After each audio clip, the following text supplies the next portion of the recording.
Dan, we'll let you sit down. Thank you.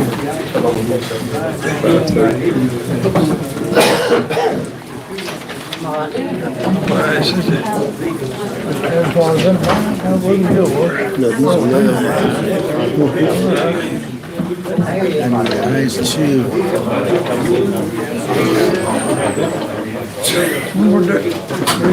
You got that covered, where's that come under announcement? Yeah, just, I'll announce it.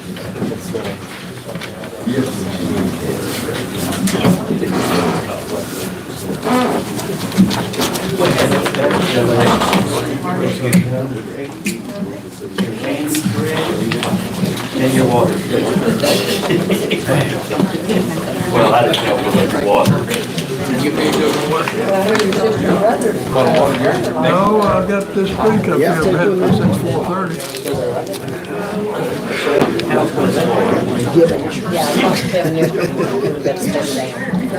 I drank mine a little earlier. If I drink it after 6, I might have a problem. Really bad, yeah. Not me. When it's time for me to go out, I'm done.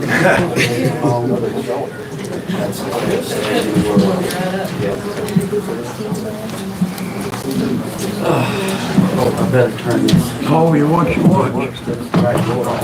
What's that, 3 minutes? Oh, you got 2 minutes? 2 minutes? 3 minutes. 5:57, according to satellite. Good? I'm good, I picked up one of these earlier. Right now, be like this.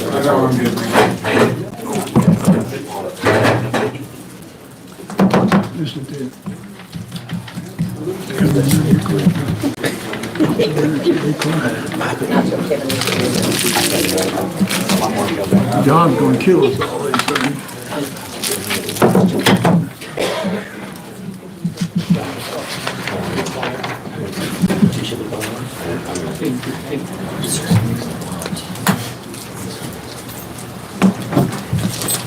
Hello, Jackson. Been over across the hill lately? Hey, Dr. Willie. How's it going? Hey, buddy. How's it going?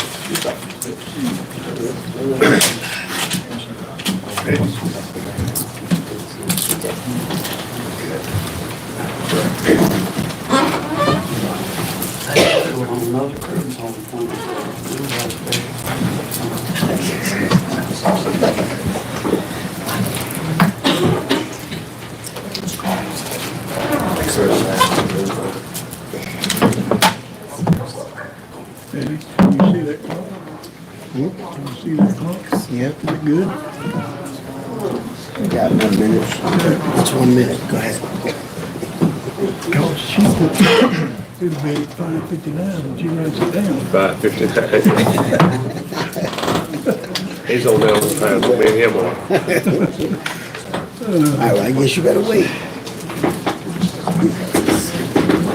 You're the chairman, you can call it anytime, brother.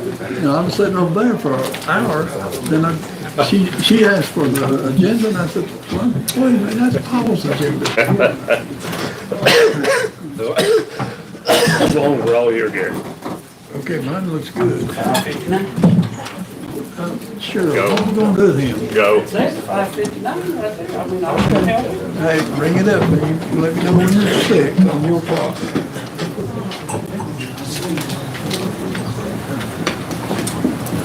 Who runs these clocks up here? Who runs All right, that? get her done. Ooh. Let me find my other glasses. Y'all are a blur. Ah. All right. I want to say welcome to our commission meeting. What is the date? 13th? 13th. February 13th.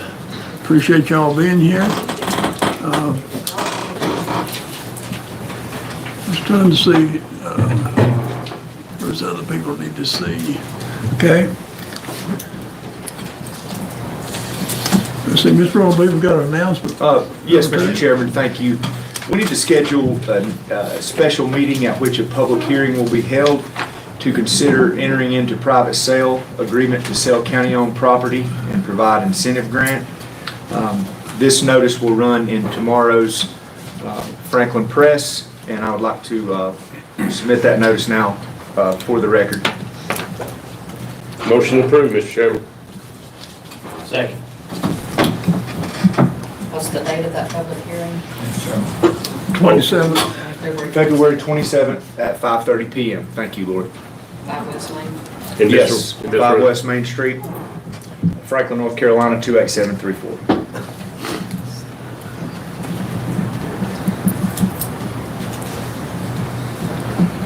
Any further discussion?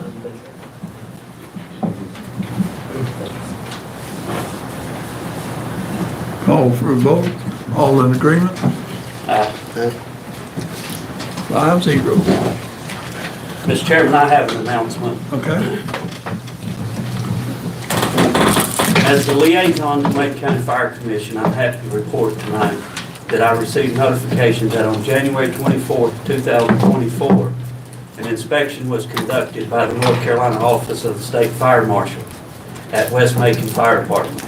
West Macon Fire Department did meet the requirements to successfully complete a 9S inspection. I would like to congratulate and thank all of the men and women of the West Macon Fire Department for their hard work, commitment, and dedication for passing the inspection and their service to the residents of West Macon Fire District and Macon County Emergency Services. Okay, thank you, John. Thank you. Anybody want to comment to that from West Macon? Anybody there from West Macon? Warren, is he here or anything? Okay. All right, we'll move right along. We'd all stand for a moment of silence. Pledge of allegiance, led to Gary Shields.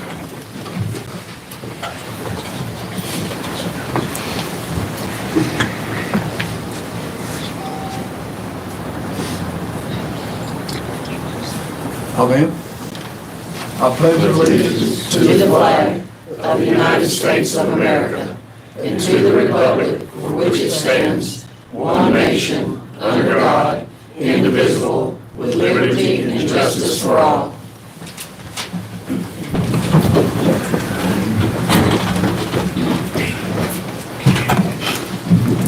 Mr. Rowe, anything on the public hearing? No, sir, Mr. Chairman. Okay. And let's see. Public comment period.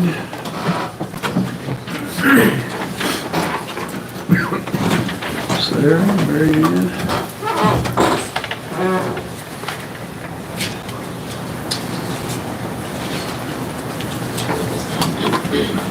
We have two that have signed up, and I see it does not pertain to what I was concerned about, so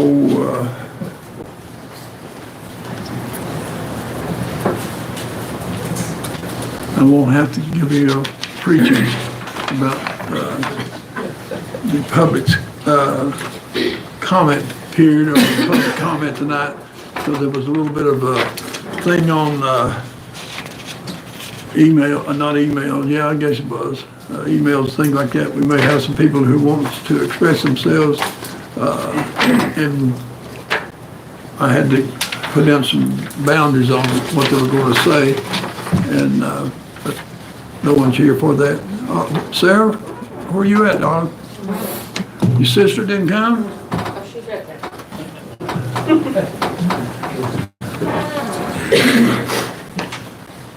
What's the FRL? FRL? Fontana Regional Library. Yeah. Good evening. My name is Sarah Johnson. I'm from Otto. Can you hear me good? I was born here and a lifelong resident. I went K through 12 through public school, and I've had my library card since I was 16. I am speaking on two issues at once, mainly the funding for public schools, but also the library changes, because the two subjects are currently competing for your full attention. I am currently homeschooling my son and benefiting greatly from the free services provided by the public library. I have never felt threatened in our public library, not by any librarian, book, or display. The reason I homeschool is due to the incident in 2015 at South Macon, which is sadly reinforced by the latest threat at MVI. Thank the Lord that it all turned out okay. But the kids are not okay. It's not, it's more than just social media and cell phones. I graduated just before all that started, and we still suffered with bullying and related mental health problems. Columbine happened when I was in 8th grade, and we've had copycats ever since. I want to send my son to public school, but only if it is safe there. Last time, I said that the board would be taking on too many responsibilities, trying to do their jobs while pulling a library out of their hat. And you have admitted that you have had more than enough on your plates than to arbitrate every dispute. You are not focusing on funding our schools. The incident at MVI only highlights the need for a refocus. They need permanent mental health counselors in every school. They need outlets for emotion, like sports with unbroken infrastructure. They need outlets like art, music, something to make going to school fun. They need septic issues fixed so they can focus on learning. It is up to your board to get them the funds so that our children have a setting in which they feel welcome and that they can let their talents flourish. For more children are in the public schools than in the library at any one time. I am opposed to changing or backing out of the Fontana Regional Library System, and I respectfully ask that you refocus county time, money, and brain power on fixing our public schools. Thank you, sir. Miss Ingram, I missed you. There you are.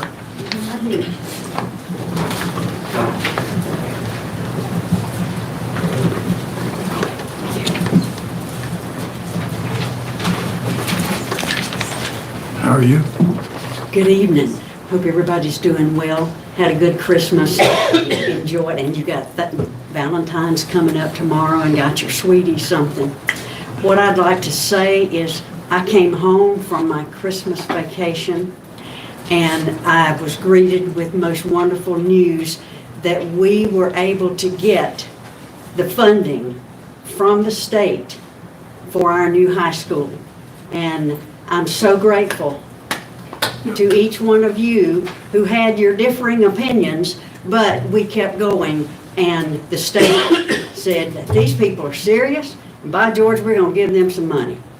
So I appreciate what you've done. The other reason I'm up here is I think there's going to be some talk about the commission on what is it? Insurance. That the insurance on coming down from the state is wanting an increase. We've had way too many increases, and I hope that you guys will voice your opinion on that increase. I can understand a little bit, but every year my car is getting older, more decrepit, and it's costing more to have insurance. That doesn't make sense. So I'm leaving with you. Thanks again. I know I'm not supposed to respond to you, but the insurance commission rejected that 42% increase. Oh, they did? Okay. Yeah. Good. Thank you Just so very much. that gives you happy times now. You can go It- back. it Don't does. beat us up too much. Woo, thank goodness. Mary Ann. Thank y'all. Did you call me from the boat? Sir? Did you call me from the boat when you went on your trip? Was it? Yeah, I did. I thought you did. No, I was in Canada. All right. Goes that way, Mr. Bigden. She called me, I thought she was out in the middle of the ocean.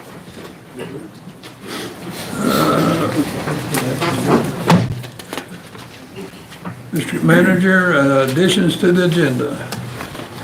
Thank you, Mr. Chairman. If we could, these will not be additions, other than we'll need to add item 12F under the consent agenda. 12F, 12F, and that's the order by the tax collector to advertise tax liens and collect any unpaid taxes. and who's doing that? We have Okay. Ms. Braswell, Okay. our tax administrator, here with us tonight. If needed, if there's any reason for it to be pulled from the consent agenda.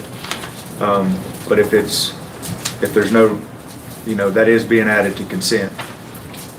And I believe that item was emailed separately, wasn't it? It was. Yeah, I just have a couple of questions. I didn't make sure. Are you gonna stay? Yeah. Okay. And we need to remove item 9A under reports and presentations. As well as item 10B under old business.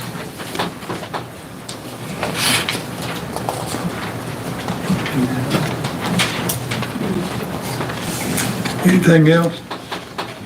Mr. Chairman, I'd like to, I'm not sure if it's going to be new business or old business. I'm sort of confused with this, but last meeting, Mitch came in and gave his presentation and was talking about the fund balance, and we don't have a set amount. It's just a gentleman's agreement with this 25%. And so tonight, I would like to get into discussion about this fund balance and setting a permanent percentage rate for the undesignated fund balance. Should Do you that, mind if we held off on that For a month? discussion? I emailed Mitch today Okay. and asked him to run the analysis of using 20 million to lower the debt borrowing versus putting it in CIP. He mentioned they were working on that. They're also working on various policies, including this policy. Okay. Well, the only thing is I don't think we need to adopt a policy Right. tonight because he's working on a Right. draft for us to consider. I would agree And with within that draft, we would dump in, the percentage that we all feel comfortable with. okay. Because the School of Government, their recommendation when we were talking about this fund balance for Macon County, the state recommends that we have 20%. And a lot of those in the presentation, they were talking about, what I saw was the most was like 35% in those other counties. And School of Government recommends having two funds for that money. One for the undesignated fund balance and also the other remainder of the money to put it in a CIP fund, so that, Yeah, that's what we're gonna do with 20 million. That's what I'll be coming back at a later date to I'm good get with you that. as a board to adopt the capital reserve fund ordinance and establish that with that 20 million. If the 20 million turns out to be best used that way versus lowering our debt capacity, borrowing by 20 million. So that's we'll be good. following up with that in the very near future. let's see, we don't have any additions to the agenda. We're at the adjustment part, approval of the agenda. Any adjustments? We've done those. Motion to approve, Mr. Chairman. Second. Second, motion second. Any discussion? All in agreement, raise your hand. Thank you. And let's see.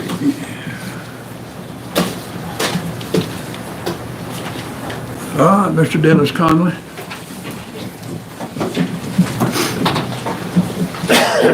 Anybody here you don't know? No. Okay.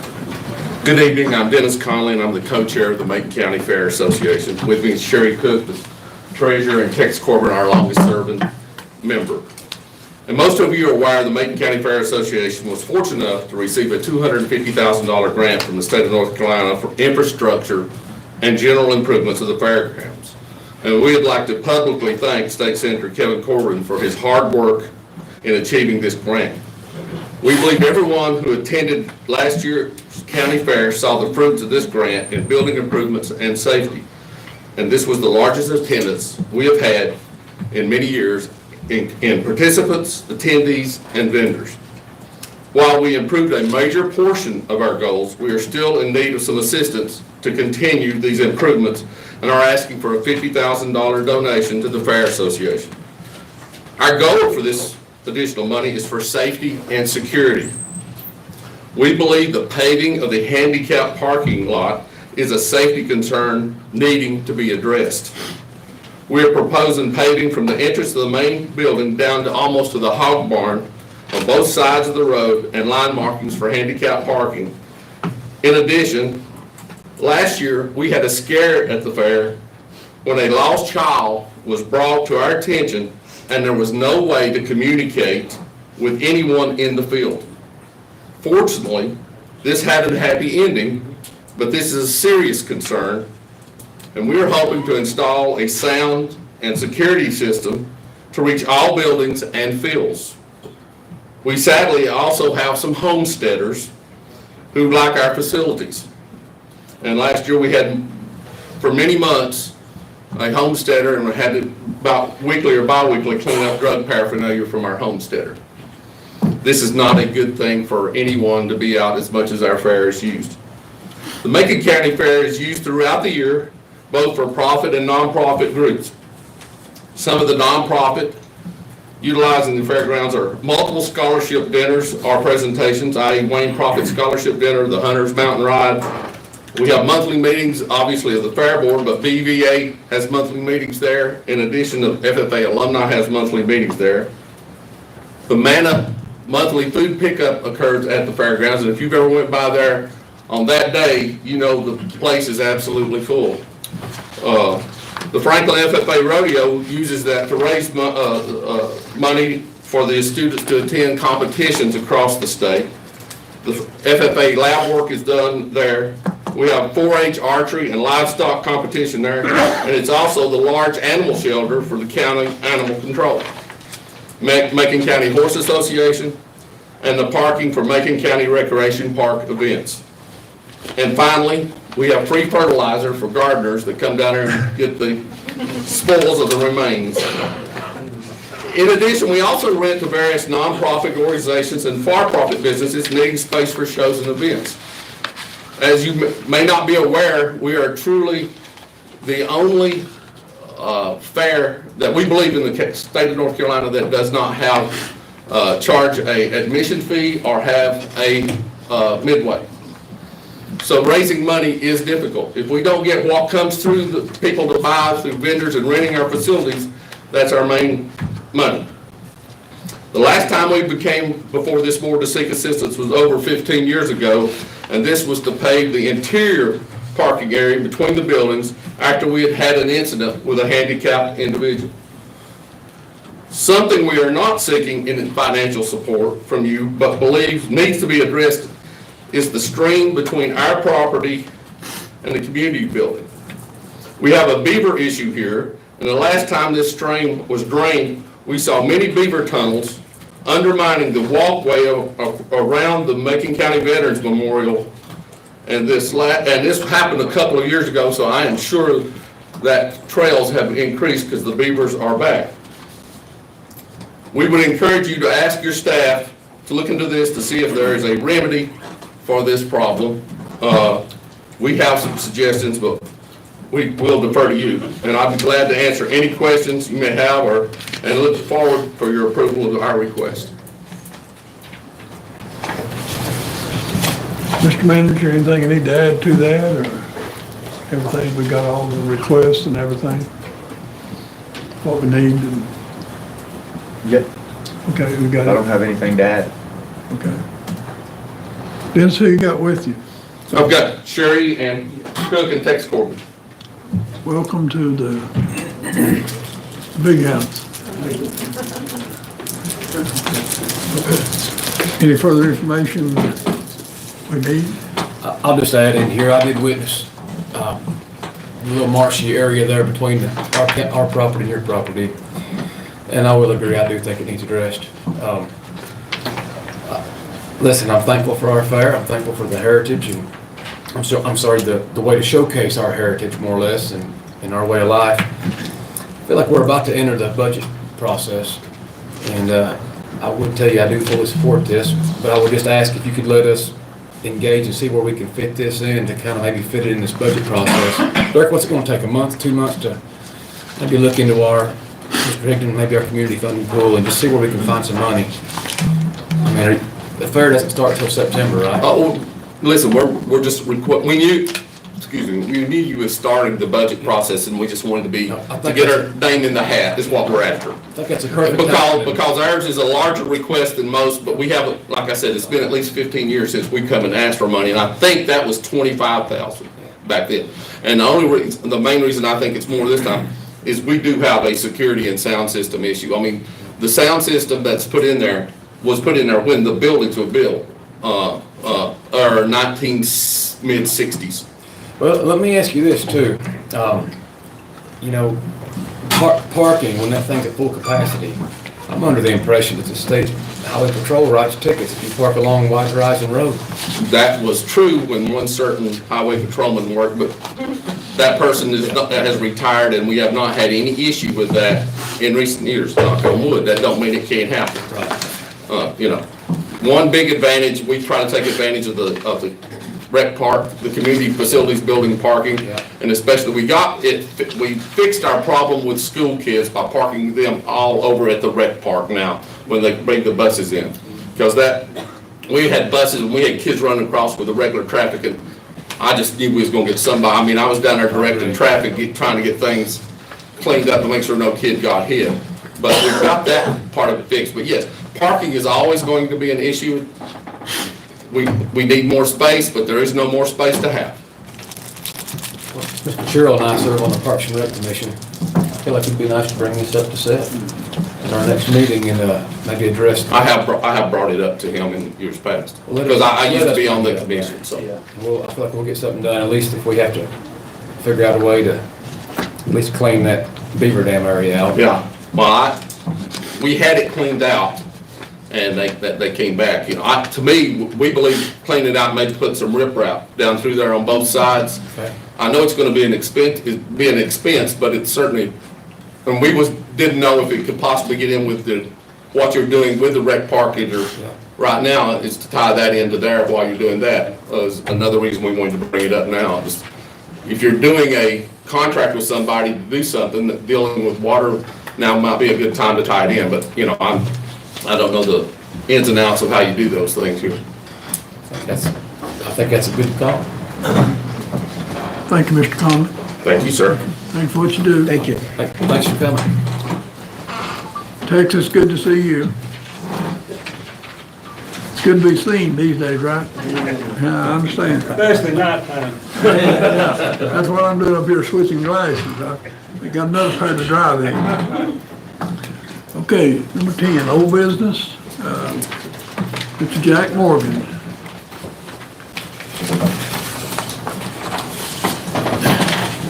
Good evening, commissioners. Sir? Good evening, others. I was asked by the county manager to look at the Macon County Library for some possible issues with the entrance and other parts of the building. Well, I looked at it and I realized it's above what I could do. So I contacted 2 engineers and an architect to come and take a look and give me some ideas, tell us what to do.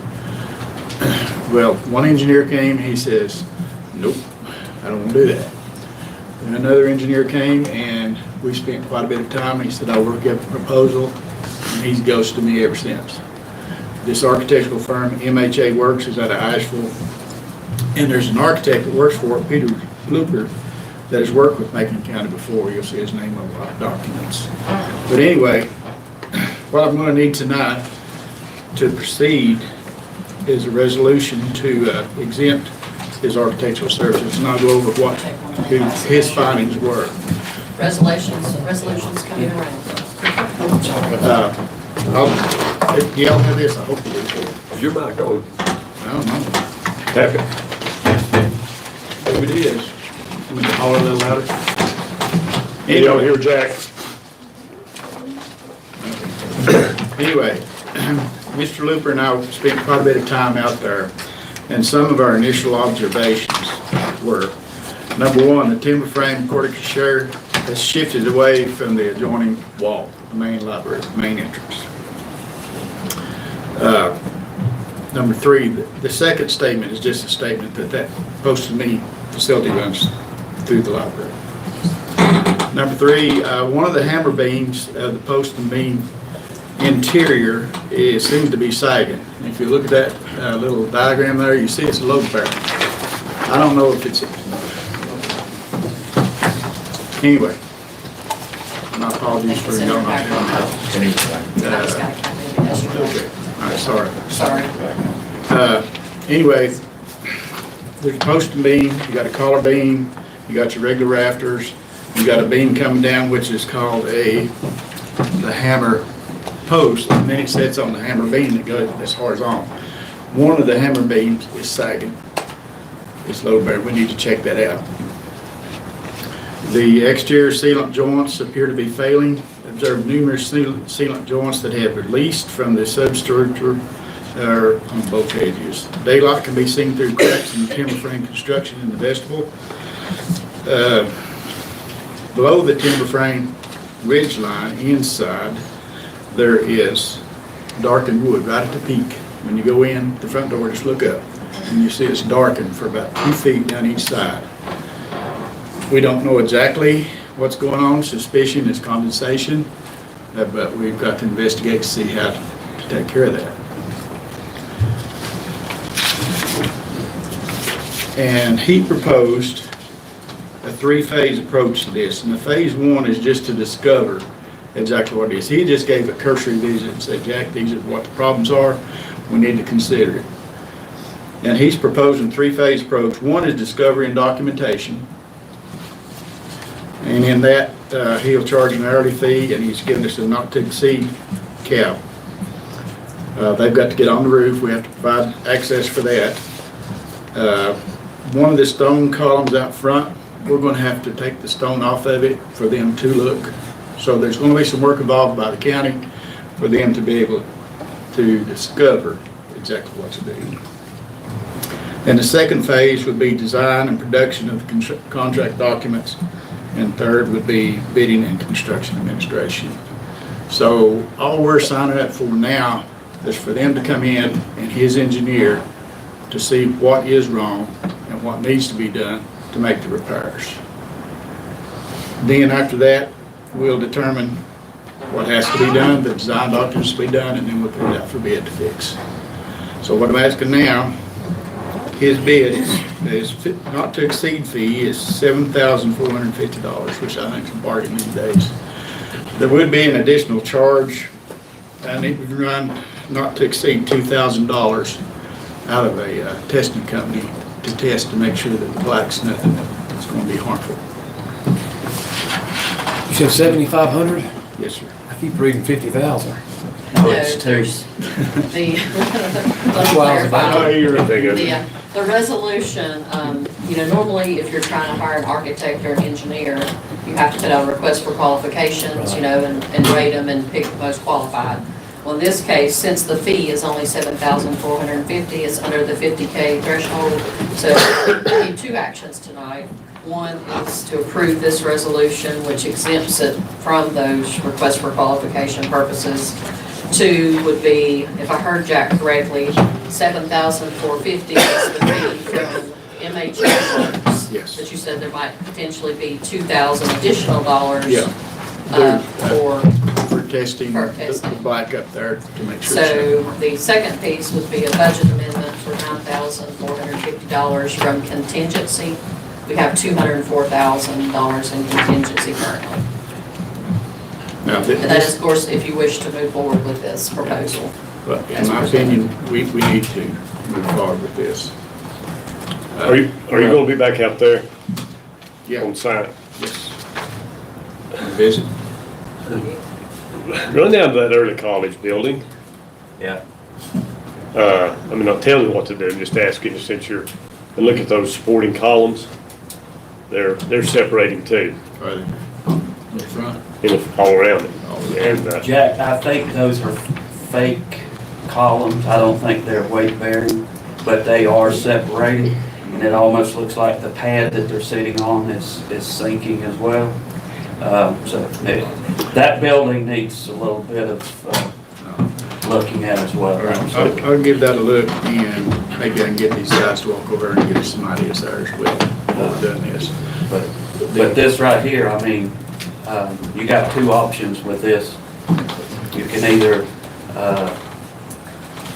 spend this money to have it investigated further, or you can take a bulldozer over there and bulldoze the place down because it's gonna rot to the ground. did you say a new roof was in the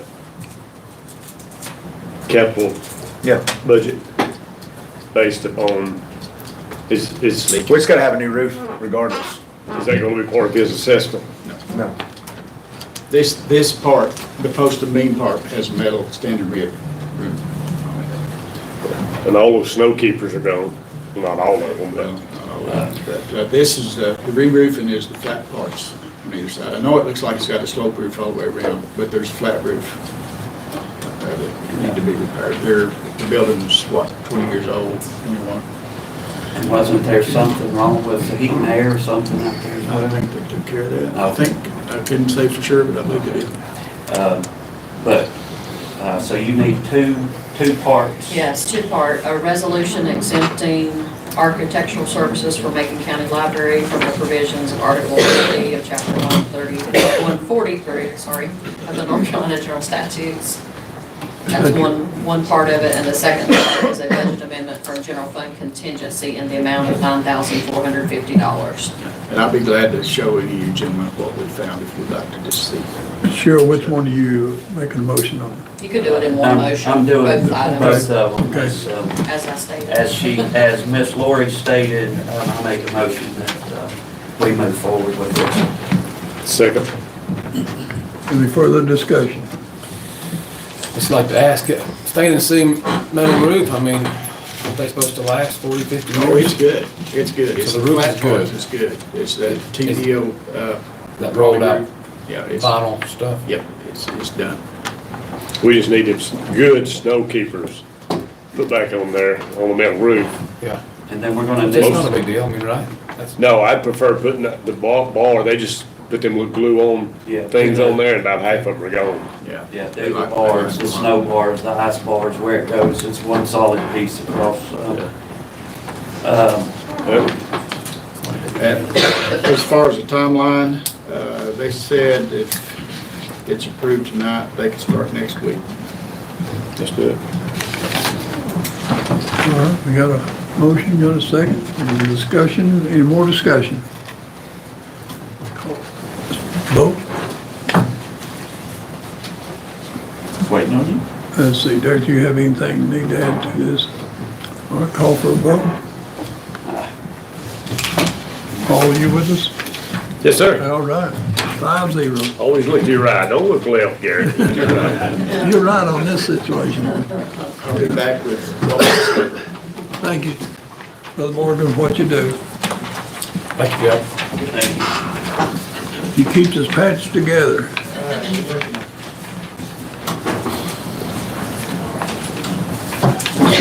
We withdrew 10D.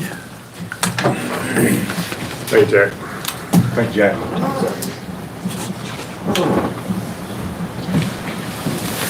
All right, new business, 11A. Let's see, that's Miss Abby, Miss Braswell.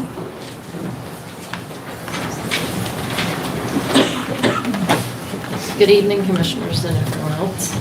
I'm here tonight to ask for your approval on my recommendation for the board, the 2024 Board of Equalization Review, to include Mr. Dwight Vinson, Mr. Gary Drake, Ms. Christine Flagg, Mr. Donald Holland, and Mr. Richard Lightner. And that's just to approve the board for this year. We didn't do that last month? No, we usually do it in February. We don't meet until actually March to set the dates. But we did have to something approve. related to that. Yeah. I just asked Derek, I mean, Didn't we vote? These people, I remember, we'll do it again. We'll make it real good. let's do it again. Yeah. Chairman, I make a motion to approve the Board of Equalization as presented by Abby Braswell. Second? Whoop. Call for a second. You can second that. I know, Go but ahead. We'll allow you to do that. a second. All right, any further discussion on this? Our counselor's already looking over here, so, all in favor, raise your right hand. Thank you. Okay, I got you this time. You got it. 5-0.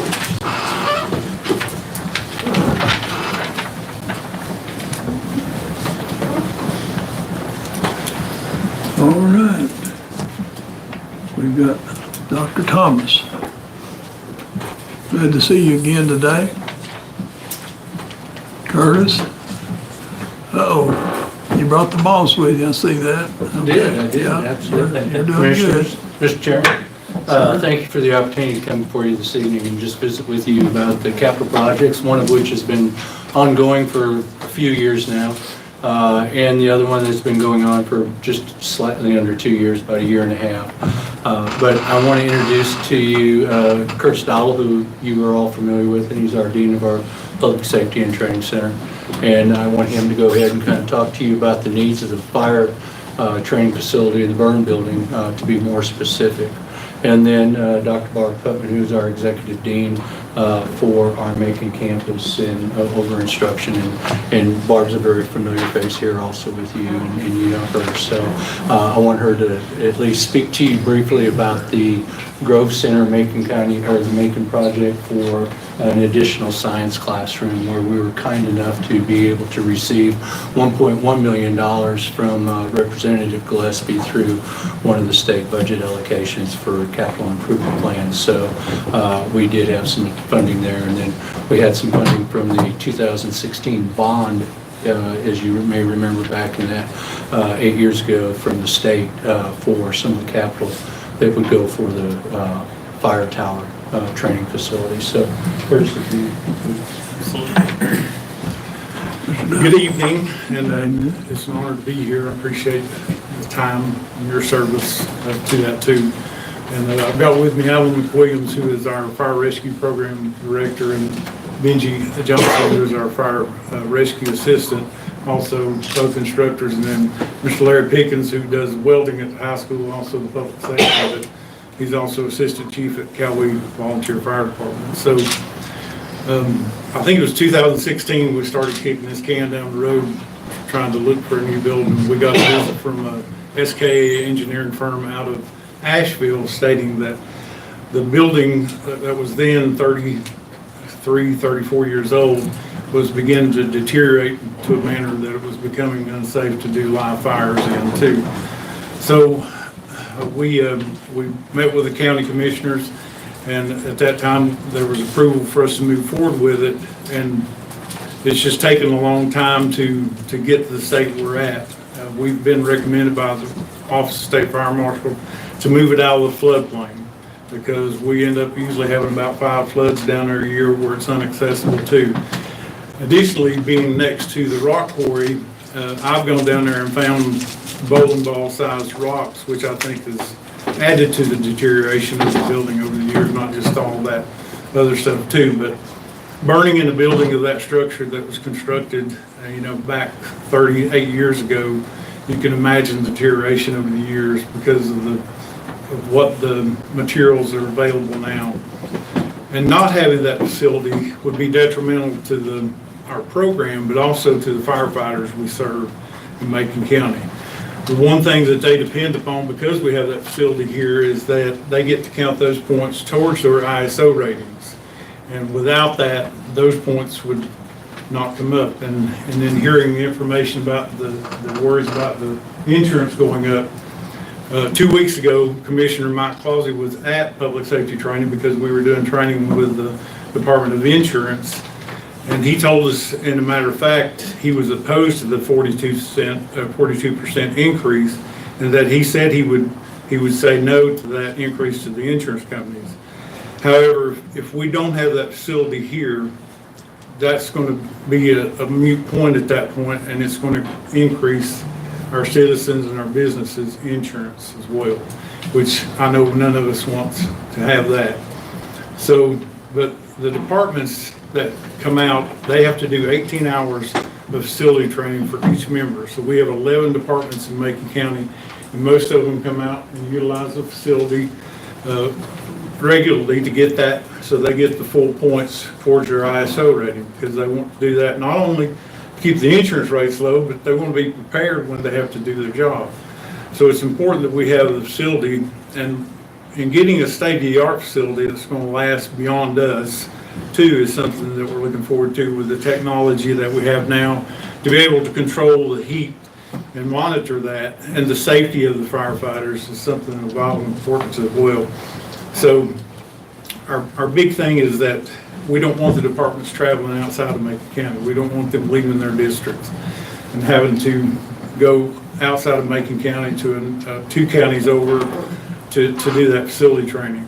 So we're asking the board to continue the support we have and get us to the point where we can start moving forward to get the burn building in before that the burn building goes out, or we're no longer able to deliver the training, if that makes sense to you as well. So I did get a letter of support today from Cowee Volunteer Fire Rescue Chief Dustin Pendergrass, who also serves with the Fire Commission as well. I've got that letter in here addressed to you, the commissioners. I'll be glad to share that with you as well. And then the biggest thing too is that we recently started working with Franklin High School, and our plan is this fall that we're going to offer a fire academy to rising seniors. They can go through all the training except for the 40-hour live burn class that they have. And that would be something that we would do at the end of it, which they can't do live fire until they turn 18 for obvious reasons. And so we want to be able to keep that here as well. So that's one, thank you, John, on that too, that we want to be able to move forward with that going forward. I say that with a passion, is that I'm a product of Franklin High School. Okay, I'm a product of Southwestern. I'm a lifelong resident of Macon County, and what it means to me and my team that I work out there with. I don't want to. What keeps me up at night is, have we done enough training? Have we done enough? You know, I spent 15 years with Franklin Fire. I've been in some situations there. Was it not for the training I received, I wouldn't have been able to survive, or wouldn't have been able to save somebody's life. It's not about me. It's about the men and women that are serving our county, volunteer, a day in and day out, that we need to get this put away. You know, we've kicked this can long enough. It's time. I don't want to see anybody get hurt for it too, as well. Any questions that I can answer? Are we still looking at I think Dr. Thomas and I talked about this yesterday, are we still looking at what Carl Gillespie brought to us one time when we were studying this, the box or the Connex system, the line system? Yes, sir. I didn't hand this up because as a good instructor, you don't do this until after everybody presents, otherwise you'll be looking at it. No. What I'm handing you right now, I'm sorry, it shows just some pictures from the floodplain, and as you go through that, then you'll get to the Connex box. So Curtis, where are the nearest training facilities to Macon County? Where, you said 2 counties over. Tri-County. Tri-County. Would be Cherokee County, and then AB Tech would be the next, because currently, my understanding, and they may have some more information, Haywood's training facility is right now not in use. They had some issues. It's not in use. They're not using it. I think they may be correcting those, but still it's 2 counties over for that. Well, I mean, out of my 21 and a half years, I crawled around in that building many, many times and out the windows and carried the mannequins. And it's a great training facility, and it's getting harder and harder to have live burns in communities. And I mean, these men and women, there's no doubt that they have to have a facility to train them. It's all about saving lives and saving properties. That's the goal of emergency services. Yes, sir. But the one thing too with the high school collaboration as well is some of the departments are struggling with getting younger volunteers coming in too, and we're hoping that will facilitate that sense of service, if you will, back in some of the younger folks too. And with the EMT class that we just collaborated with and completed with Franklin High School, you know, that's going to help perpetuate and hopefully fill some of the paramedic positions coming down the road. And, you know, I know Mr. Shields and I've had that conversation, and he's all about if we can get them interested in something at that younger age and committed to something to that as well. I think, you know, that we're doing them a good justice to give them a focus point to move forward and grow. What's the cost on the building? The cost Yeah. on the building, you have The exact cost on that. On the new- It's gone up about $400,000. I think they're about 1.5 to 1.6 million, just on the Conex boxes part of it. Total project cost for that, It's roughly- 3.134. No, it's closer to 4 million when you add in all the contingency fees, things of that nature. So Okay, you got, so when the cost of the building and the construction costs go up, then designer fees goes up, contingency fees go up. And that's because it's a state project there. It's not, you know, something that's local. I don't know where you're getting old 3.1. yeah, I say that because that was what was submitted for the CIP. And that's what we have plugged. We have this project funded in '25 based on the But those information. numbers are incorrect. I'm sorry, I don't know, are those the new numbers that Joe set down to you? They must be, I don't have them in front of me. Yeah, We I talked don't- about They're that for last this year, Thursday. they're for this year's CIP Yeah, though. Whatever those was numbers- turned in. Those numbers will be And plugged incorrect. into the CIP. Can you I give me a- apologize, Joe saying the numbers out, they would be incorrect. So it's 3.9? It's closer to the 3.9, it's nearly 4 million. 3.9 million, Representative Gillespie passed us, what, $1.1 million, what'd you say? 1 point something million? We got a $1.4 million bond back in And 2016. 1.4. Yeah, and so that money's there, that 1.4 million, so that would be deducted from the $4 million cost. Is it a $1.4 million for the bonds and $1.1 million grant?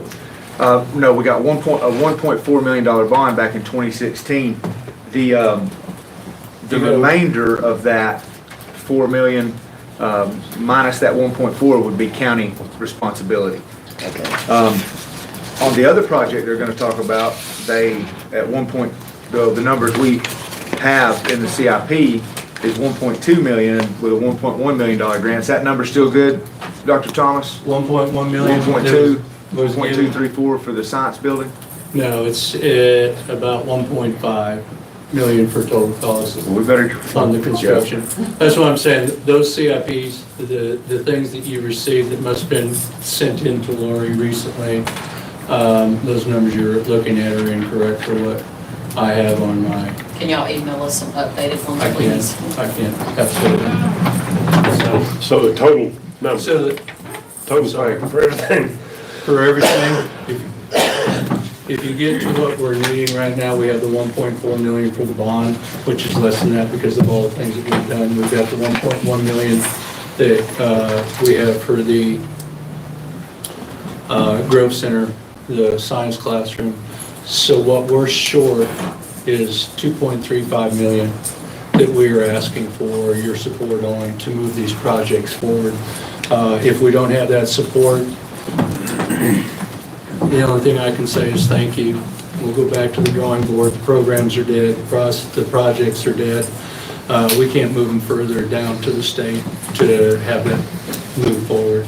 If you approve the additional financial support of the 2.35 million, we can revamp and make the amendments to the 3-1, which is our construction documents that go down to state construction, and we can put those out to bid within probably the next 30 to 45 days, which means that they can move those projects forward. The architects, LS3P, is who's working on the Grove Center for the science classroom, and Stuart Cooper Newell, who are our architects for the fire training facility. Everything's been approved at the state. We're just waiting on money and funding. If we don't have it, See, and the thing of it is like he said, this project's been going on since 2016. It's been at the state. We've been waiting on approval from the state for 2 years. well, it's been kicked back and forth. You're right. We've been literally waiting on the state for 2 years as this project keeps going up and up. So, Yeah. you know, it's times like these, you wish the state would throw in some more money because you know, they've held this process up, but, you know, here we are. So Curtis, going back to the insurance savings, other than the men and women in the fire service, this has a impact on residents and business insurance rates. And in Highlands, they built that substation out on the Cashers Road. The community built that, and it was a no-brainer for them for the savings that they had on their insurance ratings by them building that facility. And then you're actually going to have, there's going to be an economic driver there as well, because you're going to bring in other people to, it's a. Yeah, we've had departments contact us, see when the facility, I get that regular from fire chiefs. When is the facility going to be ready? Because they know the condition of the current facility and what they're looking at coming in, and when's the new facility going to be ready to. And that's the thing. I wish it was 3 years ago, but you know, we're here right now, and we want to get it as quickly as we can. So this is not a 25-year budget request. This is, there's an immediate need. There's a critical. What's a lifespan on this? I mean, Connex box to me don't seem like it's gonna last forever. They do a liner inside that protects it. You can actually burn inside and touch the outside. We visited the company that built it in New York, and they have props in there too where you can do backflashes and stuff. Like I said, the concrete and brick construction is not commonly used anymore. And we even put shields, liners inside the building to protect that. But because of the flooding and then the leaking of it, it's deteriorated as well. And those panels are several $1,000s a piece. I forget exactly what the cost on them. Those are vendors, them might know that, and they're, you know, time intensive to keep up with and stuff too. So, you know, they're projecting way longer than 35 years with this line system that's done this for forever. And we've actually visited New York Fire Department where they had one in use, and it had been in use for, you know, 20 years there that they had been doing that as well. Other than little parts of things with the heat sensors and things like that, but we can actually monitor. We would be able to monitor, look in, and see what's going on too at this facility too. You know, the technology has come so far. I mean, we can image a building now and know where to go to focus on where the fire is at. And so that's the whole thing now. They've got that construction down. It's pretty good. And they've got it safety-wise where they can evacuate all the smoke and everything, pull everything out of it in an instant, and sprinkler system for the safety of the firefighters that are training. Because sometimes we'll get people who get claustrophobic to go in. They get an air pack on and they go in, and they'll be in that situation and then freak out. Kind of some of the divers do that too. And we can, you know, make it a safe environment in the instant to save them too. Now, the old fire building that's out there now, it's not usable, is it? There may be one room that we can burn in, one room that we can utilize now on the bottom floor. In the latest SKA report, engineer report, suggested not to do that room, plus not to be on the upper level, third floor, Right. because of the deterioration of that building. I think they also stated that, I thought that building had a lifespan. This is 2016 when we're all working on it. I don't think it had a lifespan after 2017. Correct. At that point in time, SKA had asked us to do a 2-year Yeah, plan to get out of that, which would put us in 18, right. and we're 6 years after that. We supplemented with some Connex boxes out back, but they're not the line Connex boxes, just so that we can continue doing the burns if we need to. And then luckily we've got some as acquired structures where people donate that we can continue, but that's few and far between anymore. Especially with if they donate something, it has to be inspected as asbestos in some of these older homes. it all has to be removed, and by the time they go through that process, they could just have it demolished on their own. So we do get a few on that, but it's not as many as we used to. Let's see, Doc.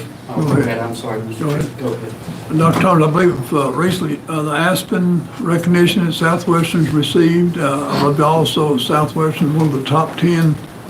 We have, Mr. Chairman,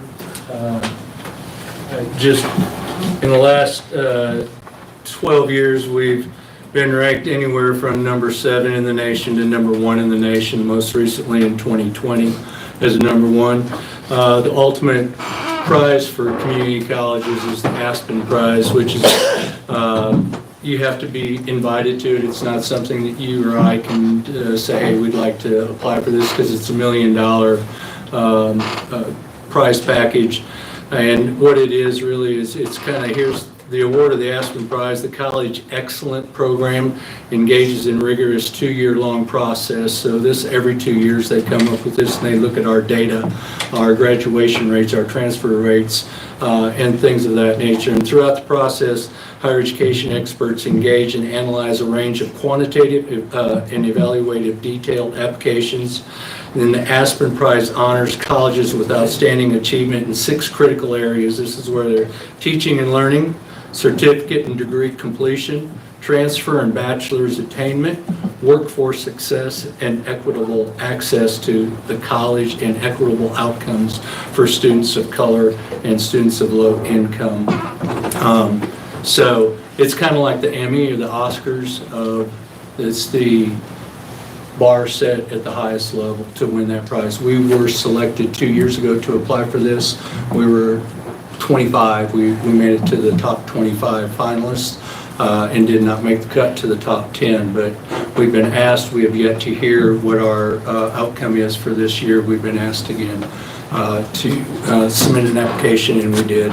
So we pride ourselves on accountability and excellence in making sure that we use taxpayers' dollars to the best of our ability to provide access and opportunity for all of our citizens within our service area. But one of the unique things that I know that, Mr. Chairman, you and I talked about is just our relationship with the CTE programs here at Franklin High School. We value those partnerships, and I know that I think the CTE program at the high school probably has about 20 now, because we Want to go to 22. 22. Yesterday they talked to us. And visiting with the instructional team, I think we have agreements with probably at least 16 of those Yes. CTE programs at this point in time. And just the opportunity with the junior fire, going with the rising seniors now, and to be able to go through that program, it just, we talked about it'd be a shame if we didn't have the opportunity for them to be able to go through the burn, the 40 hours that they needed once they got or turned 18. So, this, as Curtis said, this isn't about me. This isn't about us. This is about what we can provide for services to our citizens and to our young people that are coming up through our public school system, programs that we collaborate with and make sure that we have just opportunities for them to take the jobs that are out there. I believe you were with us on that day when we received that $62 million. I sure was. Yeah. I was. And congratulations. What a great honor to have that. And it's really kicks your can down the way, down the road a long ways too. So We were in. it helps. I'm going Butt to. in for just a second. Yes, sir. The big thing about this is with our ISO inspections from the Department of Insurance, we have to have facilities training, which was 18 hours. To qualify for facilities training, it can't be an abandoned structure. It has to be on the campus with so many acres. I can't remember what, 2 acres. 2 acres, and this facility has to be on like that college campus. So we can't qualify any other way if we don't have this building on the college campus to receive that. I think If Mr. we start Pickens. losing the ratings, and people start losing their homeowners insurance. And I believe we were all in a meeting yesterday. The 3 people you had with you yesterday, 5.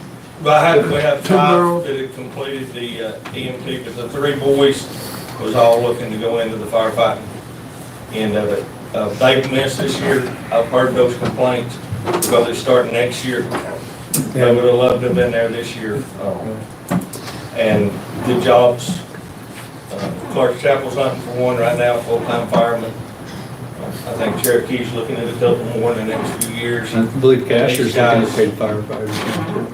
Career firefighters, plus hopefully helping out our volunteer sources too.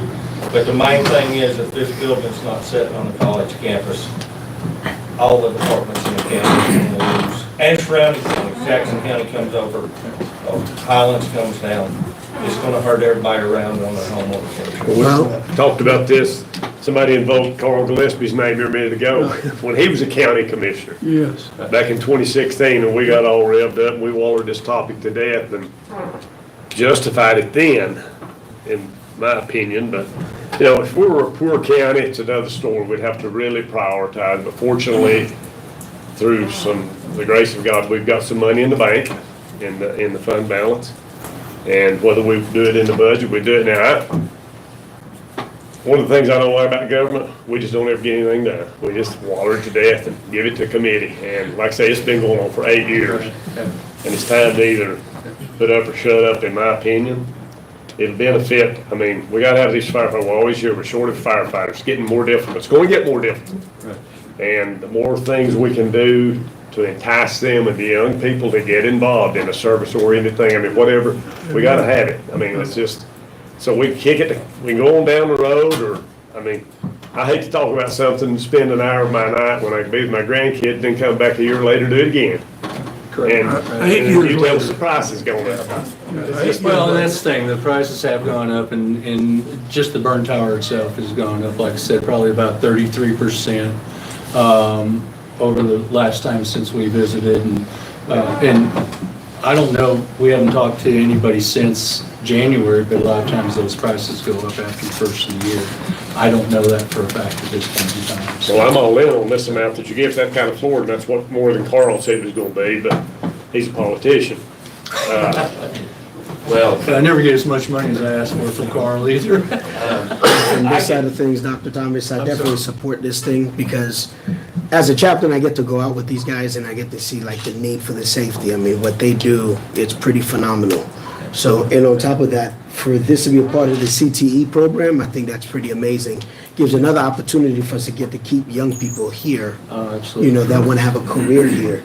And it's actually beneficial, it's obviously beneficial to the citizens because of the whole insurance part of this. Right. So Oh, I yeah. just wanted to let you know, I'm in full support, Thank you. getting that Appreciate done. it. Thank you. Absolutely, Curtis. I want to just give you a little insight of when that engine rolls up on a structure fire and you grab that nozzle and that hose off and you go into that burning building, whoever's behind you, you want to make sure that they're not going to get claustrophobia and they're not going to. You go into that building with no idea whether that building's going to collapse, whether you're going to find someone in there.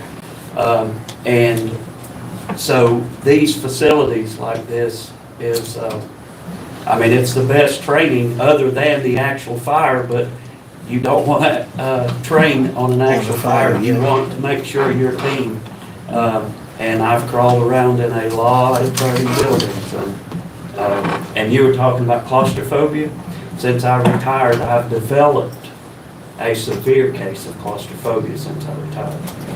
And I spent 20 years crawling around in burning buildings, and now I can't even go into a crawl space. And I believe this building, when we visit, being as high-tech as it is, there's a lot of opportunities for the training within this building for even flashbacks or something that they can manipulate through the technology that you wouldn't have even in the old structure currently. So what was the amount that you were seeking? 2.35 million. 2.35 million, and that's... But that's for both projects. Well, listen, I fully support this. I feel like from a responsible end of this, I've not heard a number that's actually been adequate yet. I feel like you need to go back to whoever has the price of this burn building, right, and update your information.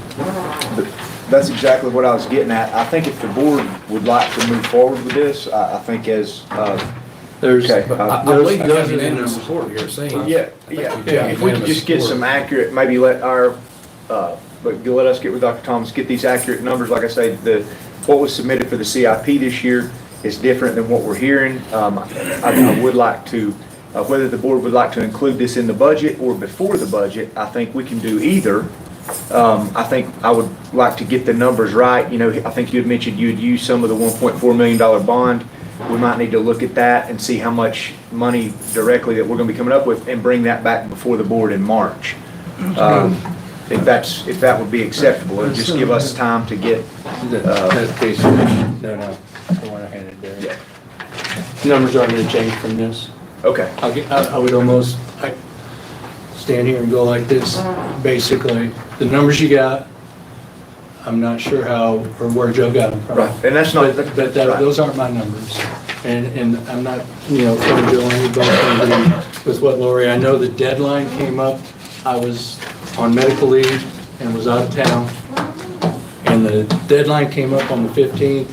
They did the best they could with the numbers they had that they were getting from the architect. So these numbers here basically represent the cost of construction estimate on the building for the Grove Center, the soil boring, sample testing, geotech, all that kind of stuff's in there, the designer, brick fee, the mortar, all those kind of things, and then the contingency is wrapped into there. So we have total funding available for $1.1 million. The total, as we see it currently, and these are all estimates because we don't know if they're going to be final numbers until the bids are actually out and we open them.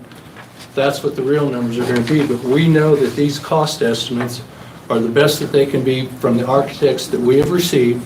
So right now, the total available funding for the Grove Center is $1.1 million. And the estimate that the architects are coming in with everything into consideration that is raised, is $1.476209 for a difference of $376,209. So that project, as I said, is basically $1.5 million. The cost of the construction for the burn tower has, and this is all factors coming in with technology, you gotta put IT cable, gas lines, move the tanks, do everything that we have, and all the excavation that's on there, I've wrapped it all into one, it's 3.859916. Designer fees is $213,875 for a total of $4,073,791. Available funding is $2,100,000, which is our 1.4, and your 700,000 from the original 3-1, with an overage of $1,973,791. You add the two together, it comes up to $2.35 million. I'll redo your SIP. I'll redo your SIP if you want me to. Yeah. But there's your numbers. The 700. 700,000 you mentioned was ours too, we'd have to add that on top of this. Yeah. Because That's, budget that appropriation is large. correct, because when I put in available Can I see funding, that sheet, please? because when I put in available funding, I put the 2.1 million on that. Are you guys gonna take action tonight, or are you gonna wait till I don't see March? why not. I don't mind moving on it, I just want to make Talking sure 3 we're million. comfortable with what you have. Is this a CM at risk? No, it is not. Design This was a design, architectural design and put out for bids, Okay. is the way we did this one. You can do a design build, which we're doing on another project, and then you can do, CM at risk. yeah, and we're not doing that either. But, I mean, that should give us hard numbers on this. We should be able to budget this to That's achieve. what those are, right there. Well, let's hold on. So what is that, Ms. Lori, 3.05? That's what I was trying to figure out. Oh, the difference? This is the first time I'm seeing these numbers, so We've got a special meeting the 28th, right? 27. 27th? Could we do it? Could we have these numbers It worked out seems by? like you're, I mean, Those numbers aren't gonna change unless I call them tomorrow and say, can you give me updated numbers? And they raise it another 4.5%, because by the time we bid this out, the sooner we lock those in, because if you bid it out 3 months from now, then they're gonna build in an escalation figure of about 4.5% to 8% on construction costs. When was this last bid? Those numbers for the burn tower, I believe, came in about 1.2. No.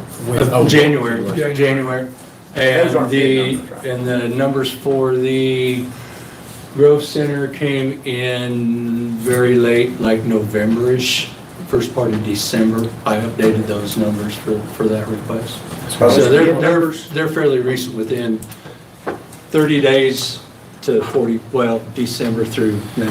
And just to clear my conscience, I mean, I support this project, but I feel like most of these bid numbers are only good for 30 to 60 days. Are these bid Well, numbers? those are construction cost estimates. Okay, so it's not been They're not bid, That's- I'm that's sorry. what I was asking. No, they're construction cost, I'm sorry. Yeah. They're construction cost estimate, not bids, I'm sorry, you're right.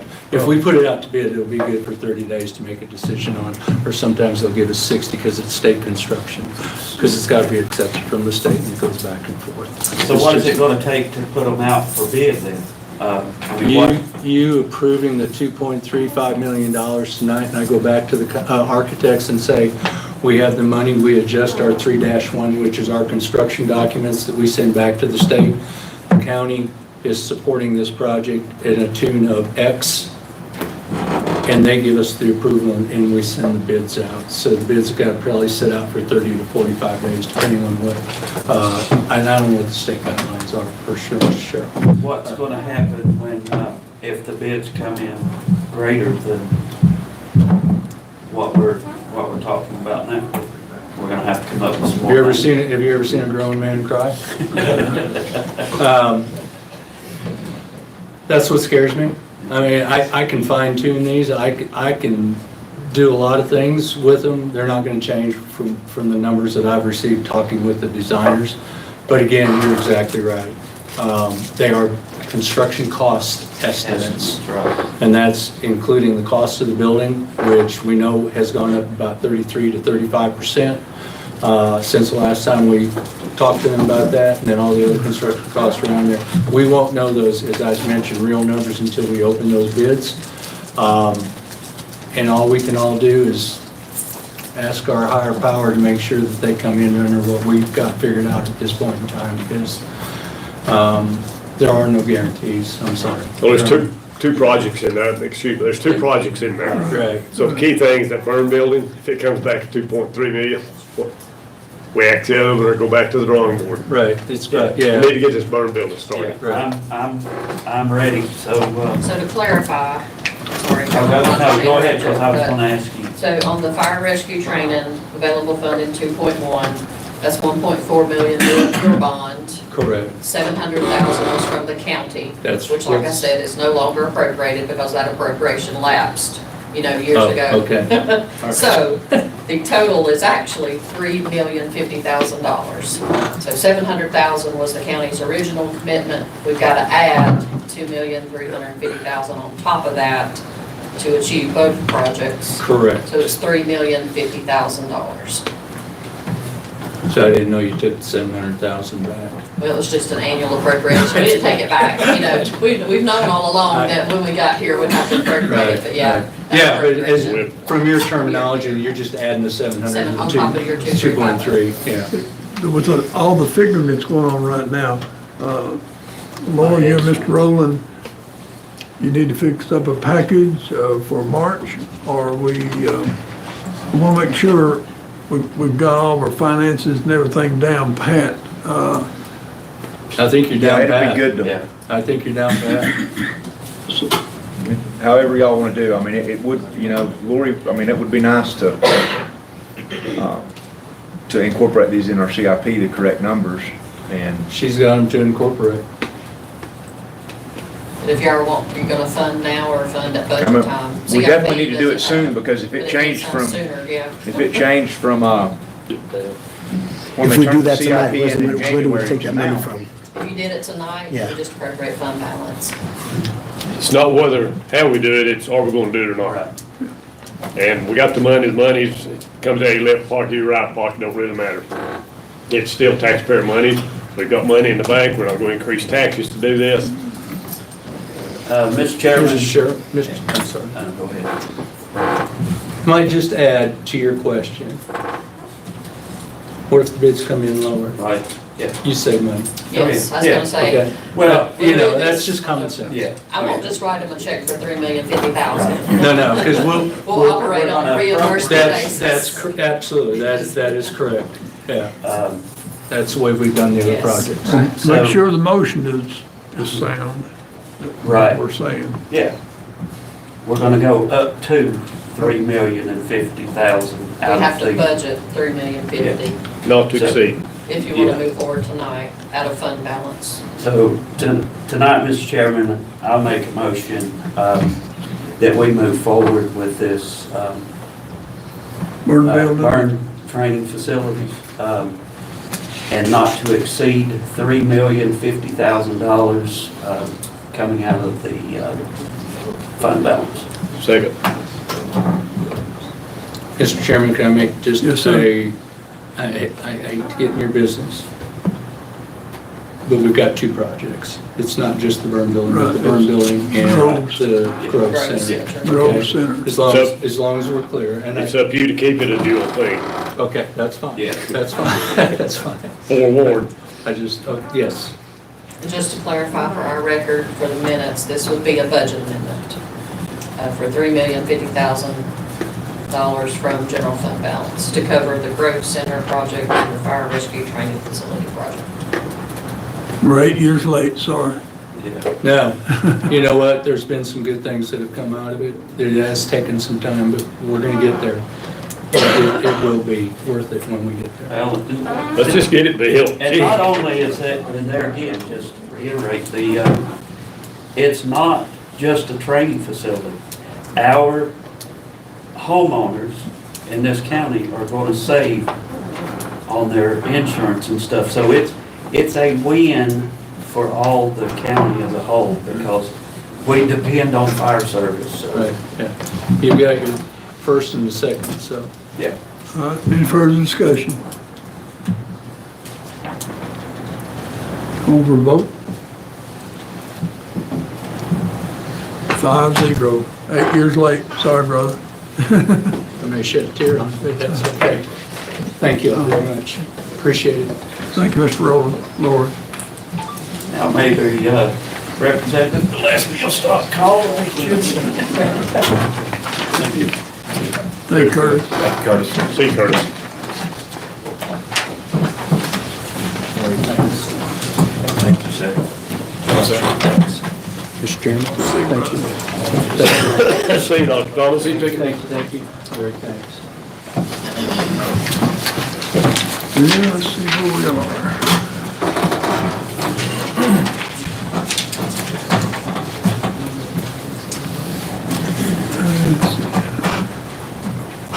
Resolution.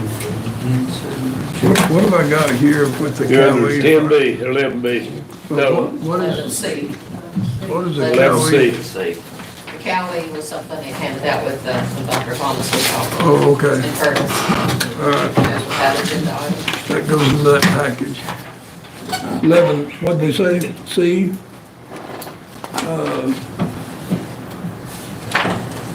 Let's see, Abby's done her part, B, we've done that, and we're at C, we have to have a vote. Okay, Mr. Hickman, this is, Well, when we heard a little bit about the insurance commissioner, there was a proposal to raise the insurance, residential insurance rates 34% across the state, 90-something% on the coast, and we were in the 8-point-something% here, and there was people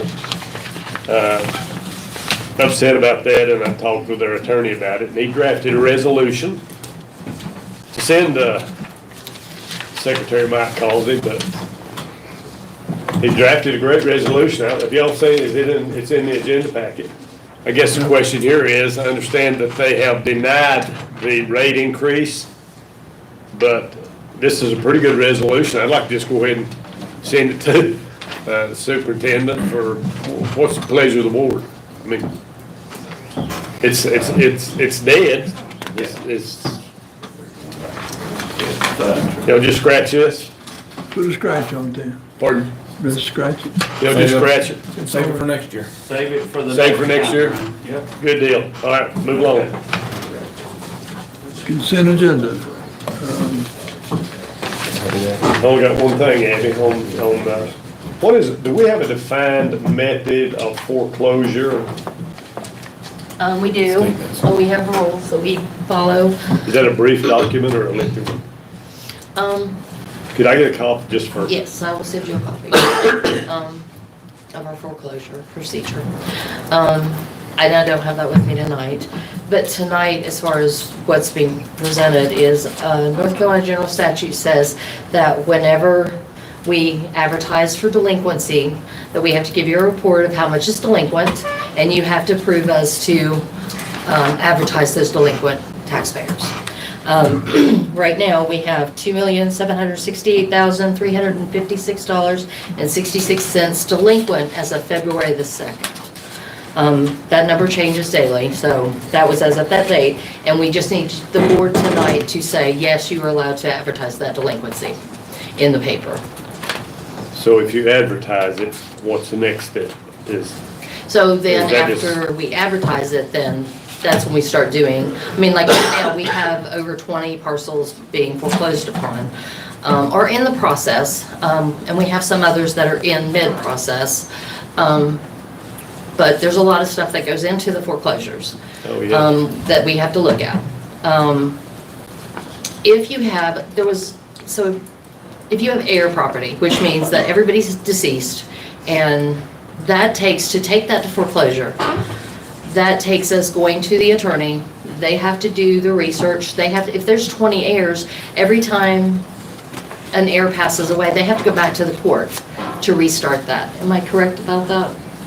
No, we just have to add, we have to amend the complaint if one had passed away during the pendency of the foreclosure. Okay, but you still, they have to go every time to the court to have that amended. We have to amend if they're passed during the pendency. So, Pendency, yeah, it's just not. one of the last heir properties we did, which cost, I mean, we have to pay those fees first. And then once that property sells, we get those fees back. But it took 3 years and it was around $17,000 just for the fees. And that just closed last year, and then we turned around and sold it, and I do not know how much that was for this right now.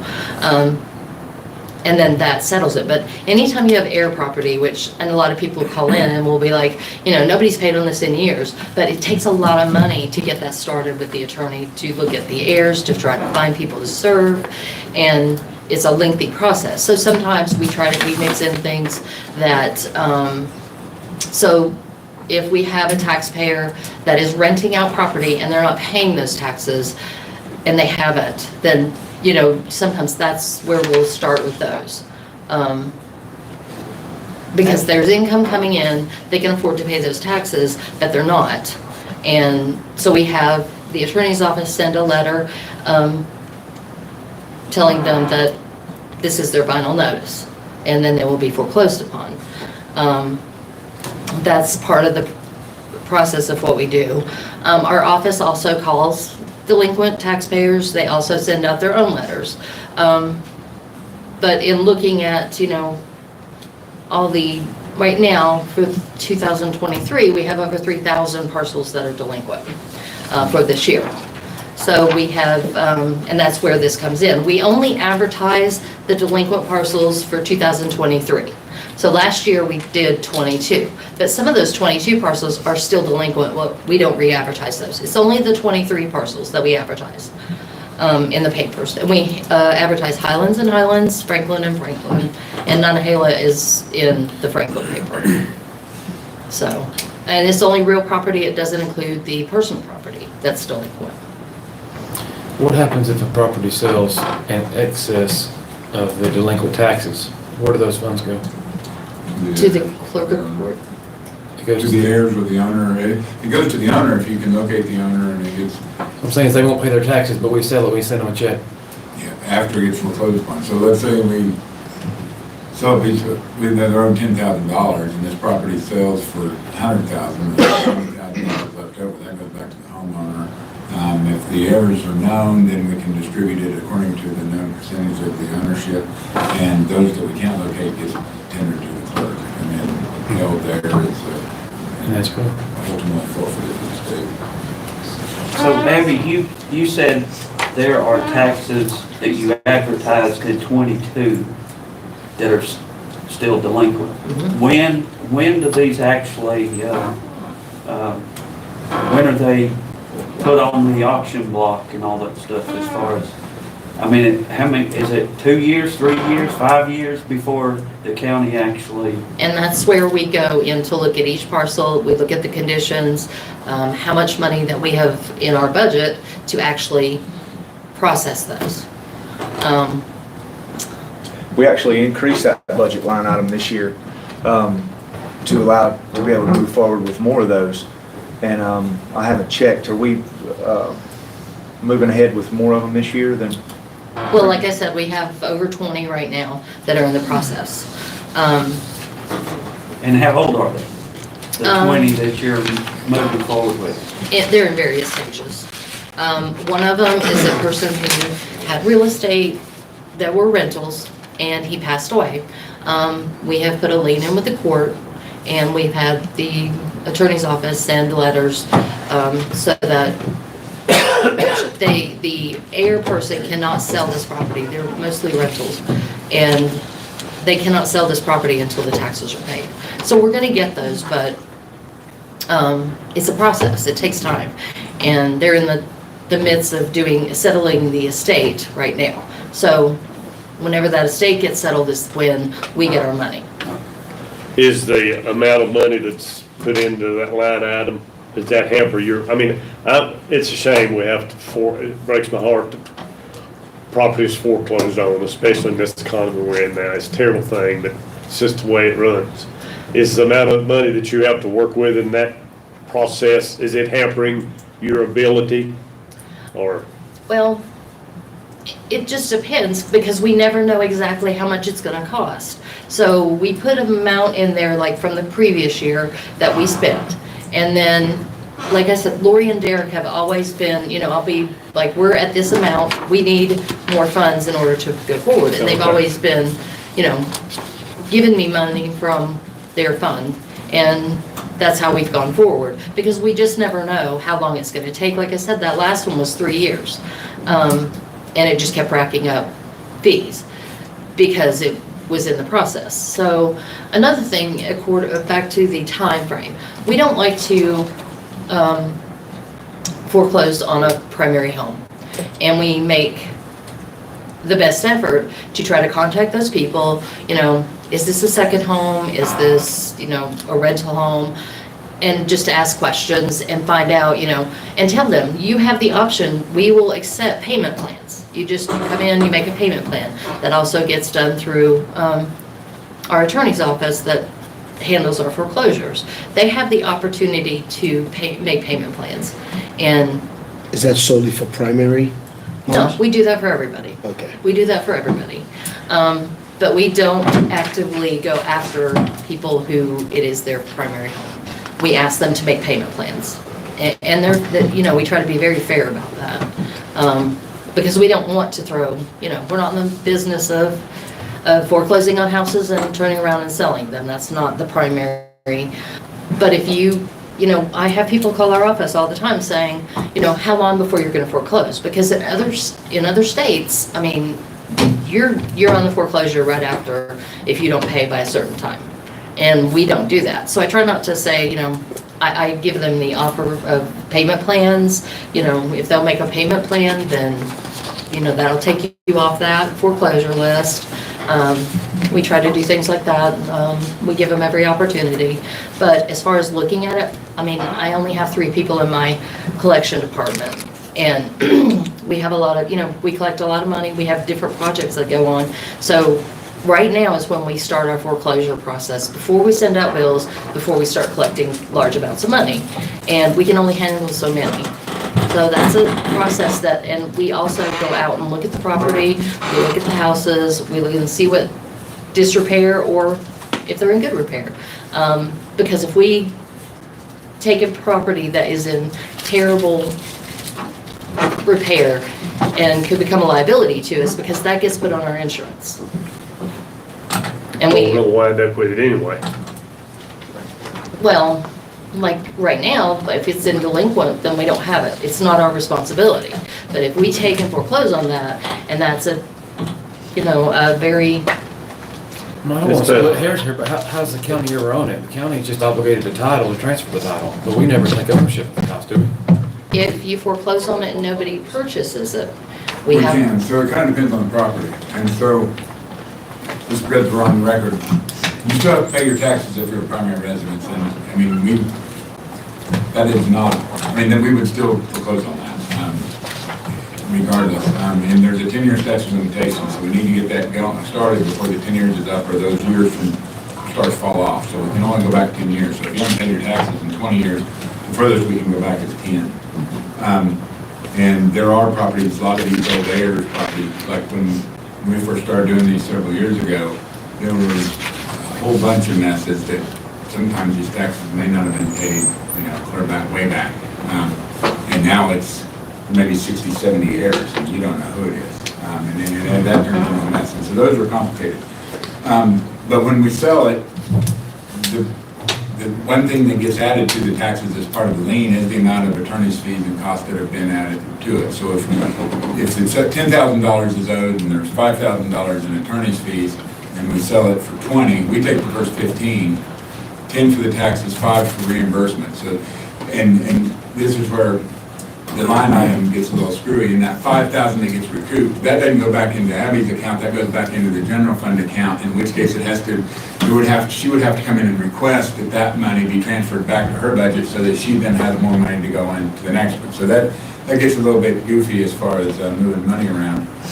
But to answer Josh's question, a lot of times on these, ones that the county often may get stuck on are the subdivision properties, especially following 2008. You had all these properties, lots may have been selling for $100,000 for an acre that was like meal-faced steep because somebody bought it sight unseen, and as a result, it's got a big valuation, so the taxes on it were big. Well, they're like, the bank won't refinance it because they won't refinance vacant property, starting about 2010. So if they say, why am I going to pay my taxes? So we come in and we're foreclosed. Well, up until 4 or 5 years ago, some of those lots that were selling for 100, how many did you want for $10,000 a piece? So the county then comes in and forecloses on it, and nobody wants it for the $15,000 price tag it's on it, even though it previously sold for 100.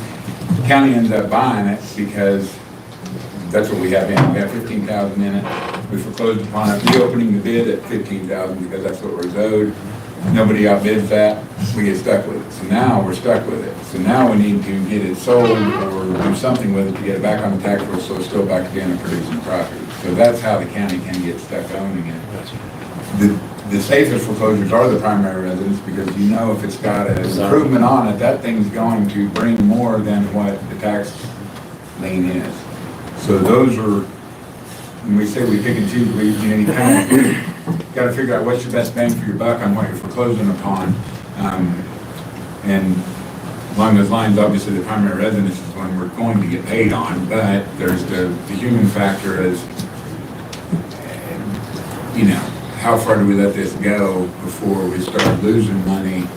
Because everybody's got to pay their taxes. You don't get to be exempt just because, to be honest, just because you can't pay them. So anyway, that's pretty much how the process works.